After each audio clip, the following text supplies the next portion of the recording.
Hello, my name is Christy Colbreth, the DDA Statewide Coordinator of Self-Directed Services.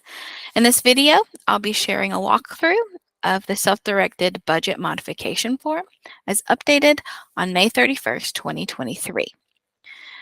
The Developmental Disability Administration Self-Directed Services Budget Modification Form is used by participants to move funding in their self-directed budget based on their needs.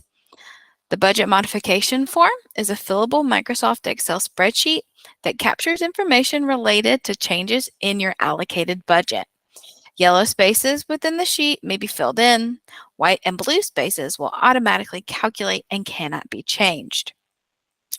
Without DDA's prior approval, that is, without DDA reviewing the budget modification, participants with the support of their team may move funding across approved budget service lines if they remain within their total approved annual budget amount and they support the following actions: increasing and decreasing staff wages or vendor provider rates, adding, increasing, decreasing, or deleting employee-related benefits, adjusting funding associated with taxes, changing the use of staff to vendor or provider for the same type of units or service, or vice versa, increasing respite camp funding up to the waiver program limit set at $7,248, moving funding across associated with ongoing job supports, community development services, support broker services, personal supports, and day habilitation. Adding, increasing, decreasing, or deleting individual and family directed goods and services, both for recruitment and with the other broader individual and family directed goods and services. Budget modifications are completed at the direction of the participant or their designated representative. Other team members can support the participant and the designated representative in completing this document.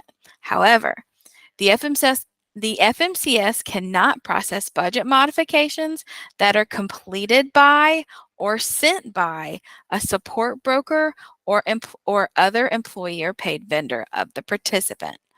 Budget modifications should be completed by the team and sent by the participant, designated representative, or the person's coordinator of community service, or CCS.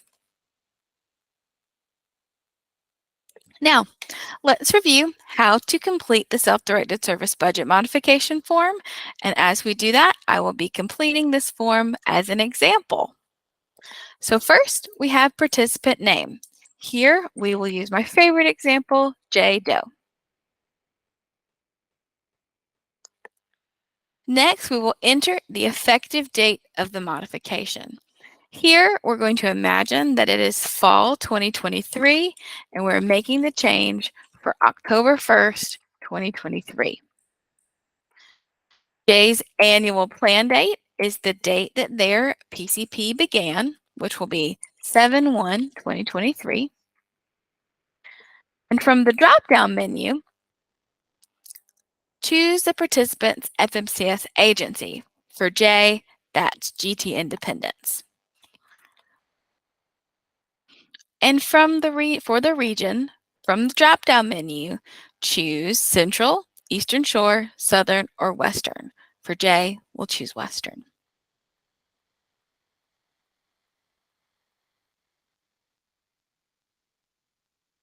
Now, in DDA budget allocation, we will enter the total budget allocation from the detailed service authorization. So Jay checks with their CCS and sees that their budget allocation is $150,000. In self-directed service budget total, we enter the total amount from the self-directed budget sheet. And for Jay, that is $102,000. Total of amount of unallocated funds automatically calculates to $48,000. Now, we'll move to section 1. In Section 1, list the dollar amounts of services being reduced or taken from unallocated funds and services being increased. So for this example, Jay already knows what they want to do. They plan to move $1,000 from PTO benefits for their personal support staff because that employee was no longer eligible for those benefits, so they have the extra funds. And they'll be increasing that $1,000 into goods and services to purchase an item that they've decided. So for this example, we first list the service being decreased. For J, that will be personal supports, PTO, and the amount as $1,000. You'll see here that the total being reduced is automatically calculated. If J wanted to include additional funds from unallocated funds, they would list them here. Let's say they bring 200 from unallocated. Then, in services being increased, they'll list the service that they want to increase. So for J, that's individual and family directed goods and services. And the amount will be $1,200. There's a test box in this new version of the budget modification form. So when these two amounts match, when the increasing and decreasing totals match, the box is green, which is great because that's what we're trying to get at. But if for some reason they weren't, so if we take away this $200, that box becomes red, and we know we need to go check it again.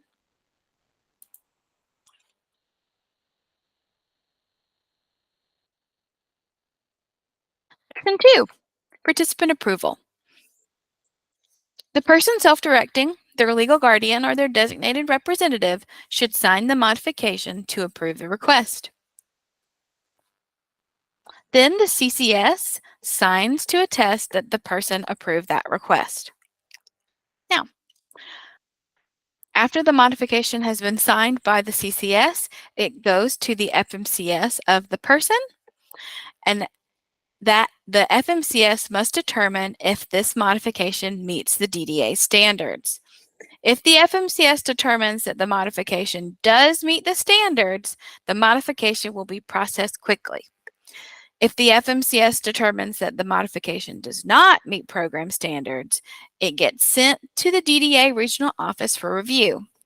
The DDA reviews all modifications sent by the FMCS within 20 days and makes a final decision. If it can be processed, they'll send it to the team and to the FMCS for processing. And if it cannot be processed, if for some reason it does not meet the DDA standards, the DDA will notify the team and send them appeal rights. Now, in this form, there are these, that's the quick way to fill out a budget modification form. But we've also included some really exciting calculation tabs at the bottom of this sheet, and I'll show you how to use those now. The budget modification form includes these tabs that may be used to calculate the amounts needed to move from line items. These calculation tabs are optional and do not need to be completed in order to submit a modification. Each tab automatically populates with the modification date, annual plan date, and weeks left in the plan from the modification cover page, this page here.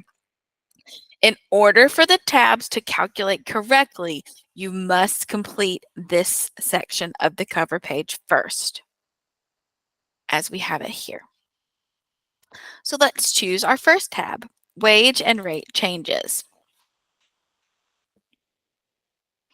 Use this tab to calculate how much is needed to give a staff member or vendor an increase or decrease in what is made per hour.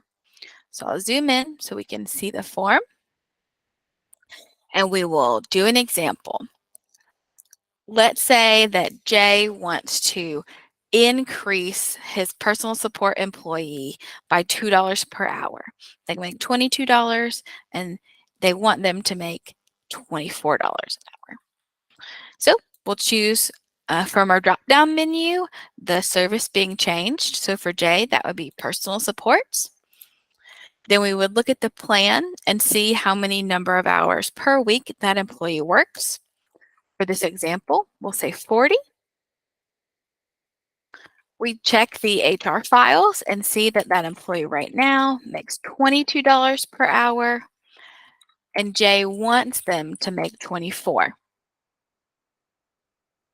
And then we would also need to include the tax rate for the service. In June of 2023, while this, and in May 2023, while this video is being recorded, both FMCS agencies require 14%. So that's what we'll list. And you'll see here that that automatically calculates that we need to move $3,120 to personal supports wages and $436.80 to personal supports taxes. If we go to our calculation sheet here in the tab, it will tell us exactly that. It will tell us where in this ledger what needs to be moved where. Increases will be in green, decreases in red. Let's go through employee benefits changes. Go to the top of this form. Participant self-directing services can offer staff benefits for employees they hire. Staff benefit examples include health insurance, training, paid time off, and travel reimbursement. Benefits can be offered when first hiring a person, and they can also be offered as staff shows that they have done a good job or have worked for a period of time. Participants seeking to offer benefits should write policies for each benefit they offer. Benefits should be fair and equitable across all employees. So we'll use this tab to add, increase, decrease, or delete any benefits. So we'll start with the health benefits section. So we'll say in this example, Jay wants to offer a new full-time employee $100 per month towards their health insurance. That's a reimbursement. And this is their community development employee. So from the drop-down menu, we would choose community development services. We have one employee who is affected by this change, so we'll list one. And Jay wants to offer $100 per month. Now, we'll see that it automatically calculates that for the rest of this plan year, Jay will need to move $900 to health benefits in CDS. Changing paid time off. This includes PTO, holidays, vacation, bereavement, etc. We'll first need to list the service being adjusted from the drop-down menu.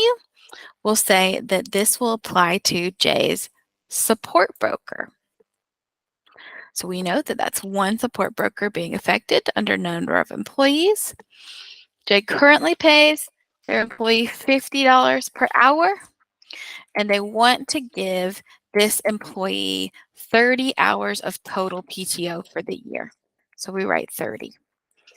Since this is an employee, we have to include taxes at 14%, which means that we need to move $1,500 to PTO wages and $210 to PTO taxes.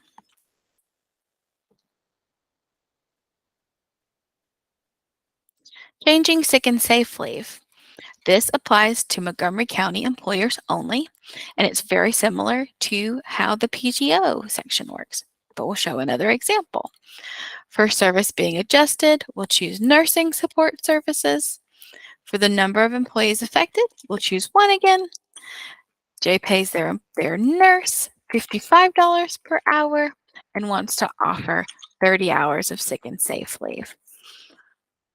The tax rate's at 14%, and we see that the calculation automatically calculates to tell us how much we need to move to those line items. Changing training reimbursements. This is where we may add a cost of a training for employees if they were not already included. So Jay forgot to add first aid and CPR training for their personal support employees, and they have 2 of them. And so we'll, from the drop-down menu, choose personal supports. We have 2 employees that need this training, and the cost per training is $120. So if we do that, it automatically calculates to know we need $240 in that line item. Changing training hours. This is for when employees work, are being trained, and they want to be paid for that time. It can include going to trainings like first aid and CPR, but it also can include training time in staff meetings or shadowing. So Jay has a new employee for community development services, and he wants them to shadow his previous employee who's leaving for 10 hours just to make sure they understand how to do their job. So in this example, we'll choose community development services and add 1 employee who will be shadowing. That employee's rate is $22 per hour, and they need 10 hours of training in order to shadow. We can't forget the taxes associated at 14%. And now we know that we need $220 in training and $30.80 for this particular situation. Changing mileage rate. This could happen for a couple of reasons, and a big one would be that at the beginning of the calendar year, sometimes the IRS changes the mileage rate, and people might want to change accordingly. So we'll imagine that we have found out that the IRS is increasing the mileage rate per mile by 1 cent. So in this situation, Jay would choose the service he wants to change. We'll choose personal support here. He'll check his PCP to see there's 100 miles per week. He's using the current federal rate of 65.5 cents, and he knows that it will go up to 66.5 cents. He knows that he needs to move $39 to be able to accommodate that 10-cent change, or that 1 cent change.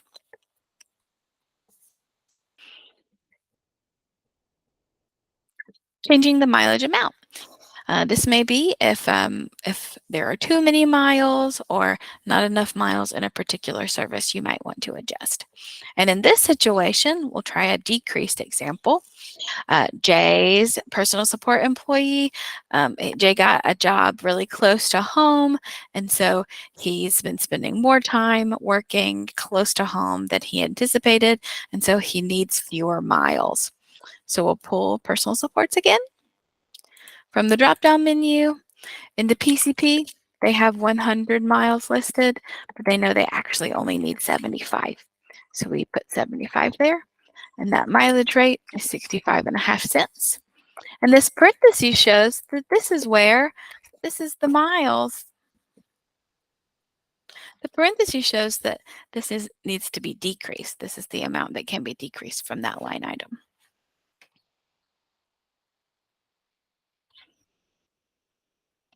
Changing holiday differential. People who self-direct their services can pay an additional rate for employees to work on holidays or special other times that they need the work. And Jay decides that they really need their personal support employee to work 8 hours on New Year's Day, and they didn't anticipate that at first. So in this example, we'll pull personal supports from the drop-down menu. There's 8 hours that they need them to work on New Year's Day.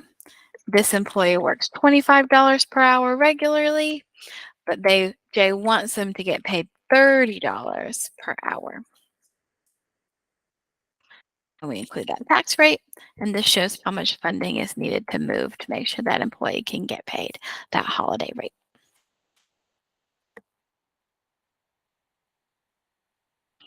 At the end of this tab, there is a place to put notes, any notes that are needed that might be helpful to your FMCS or your team. So if we go back to the calculation tab, we start to see the work that we've been doing under each line. So we've seen that we're trying to increase paid time off, health benefits, and we're trying to decrease the number of miles. Where that is.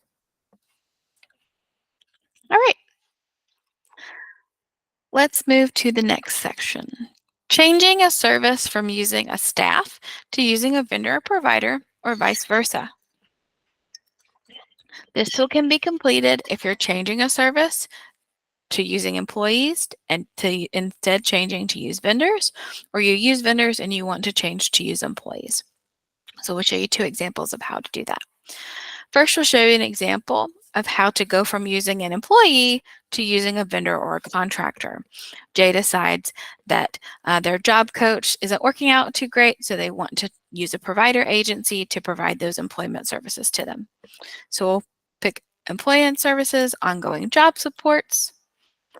They receive 25 hours a week of that service, and they want to pay that vendor $45 an hour. For the rest of the year, they know they need that funding in the vendor line item in order to be able to pay that to that vendor what they need. And vice versa, they were using a respite provider, but they found an employee that makes more sense.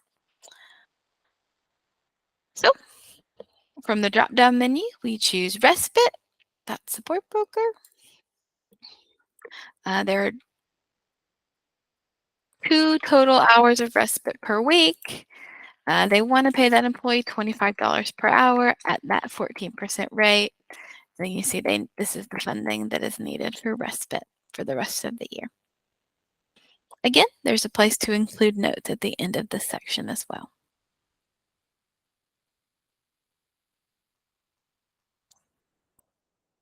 Adjusting respite camp.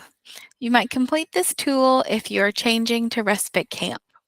If you are choosing to change respite camp, you would choose from respite camp from the drop-down menu just to show that that's what you're doing. And you might be increasing it by $1,000 in this example. So we list it here. And Jay could include any notes regarding the cost went up that they didn't anticipate, as long as it's within that $7,248 cap. So these changes. Moving funding associated with employment services, community development services, personal supports, rehabilitation, and support broker. It's allowed to move this funding, move funding around those services as long as you stay within the total number of hours per week that you want to receive, and you stay within the 30 hours of support broker cap. So Jay discovers that they are going out more to go to work than they anticipated, and they had personal supports at home, but they need an additional 10 hours of employment services. So this is how they might do that. They'd be decreasing their personal supports from the drop-down menu by 10 hours at $25 an hour is what they pay the employee at that rate. And they'd be increasing employment services by those 10 hours at the $25 rate at 14%. So it calculates that this funding needs to be removed from personal supports and increased to employment services.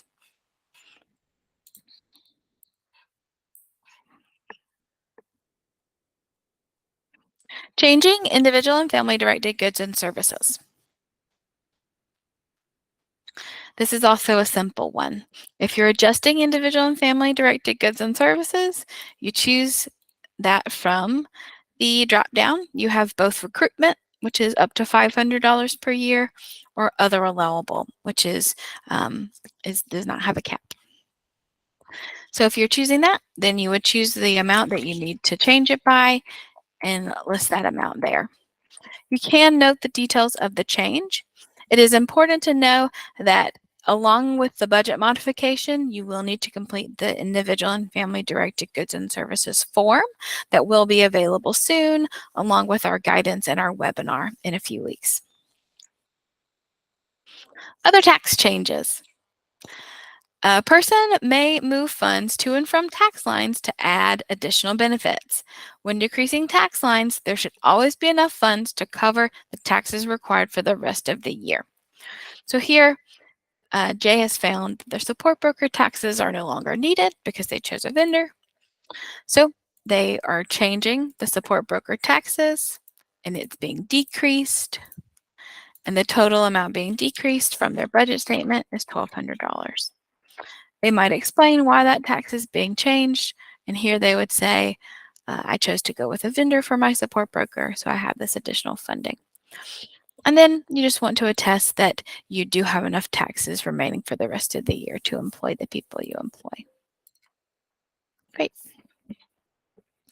That is a quick review of how to complete the budget modification form and how to use the tabs. If you have any questions, you can go to the instructions that are available online, or you can reach out to your self-directed services lead in your regional office, or you can email me at Christina, Kristina, .Culbreth, Culbreth, at maryland.gov. Thanks.